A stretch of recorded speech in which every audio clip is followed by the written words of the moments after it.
The honourable member for Saanich Fairfax. Je veux dire un grand merci à tous. I'd like to thank all my colleagues for that, for the permission, and also for their support.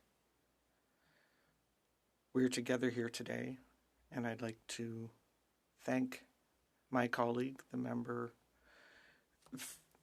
for the responsible for this file, and my colleague from Sarnia, Lambton, who has shared a message that touched me deeply. My colleague, the member for Shefford, and also the member for Winnipeg-Centre. In this place, do work in an environment that is traditionally male-dominated. All of our society is dominated by the notion of patriarchy. Men are usually in charge.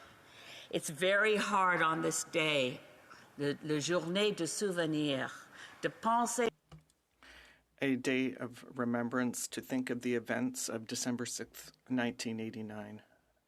A day that I remember as if it were yesterday. We were alive and conscious and politically aware. The deliberate killing of 16 women, so young, their only crime being in a classroom to study to become an engineer. Their only crime to be a woman. Margaret Atwood has said, men are afraid that women will laugh at them. Women are afraid that men will kill them. We are in a time, as many of my colleagues have mentioned, where violence against women is on the rise. Violence against women, women who are intimate partners, are at risk. There's no question but that the words of the member for Winnipeg-Centre should ring out clearly across Canada.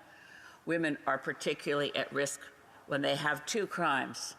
They are women and they are Indigenous. The recent charges brought against a serial killer in Winnipeg for those deaths must wake us up to, again, misogyny, racism, and the crimes of a toxic culture in which patriarchy is the accepted default position. We have to ask ourselves, what more can we do? There's no question but that every member, every party in this place says it's time. We must end violence against women, and here we are 33 years on. And violence against women continues. What we can say is that we need our allies, and on this day when so many women turn to each other in sisterhood and solidarity, we embrace especially our male colleagues. Men who will stand up and say, I'm a feminist. Men who will stand up and say, patriarchy belongs in the dark pages of history.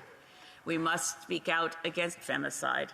We must stand with those women still in Afghanistan and help them to survive.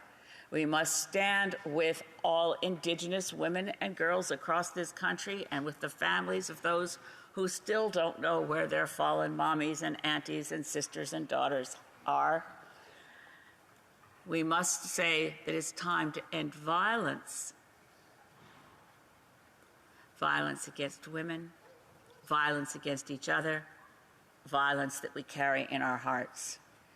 The killing of the 16 women on December 6, 1989, must never be forgotten. It is of them we think this day, but we also say we know that ending violence is a job for us all. It does not just fall on women. It does not just fall on governments. It requires that all of us, heart to heart, neighbor to neighbor, pay attention.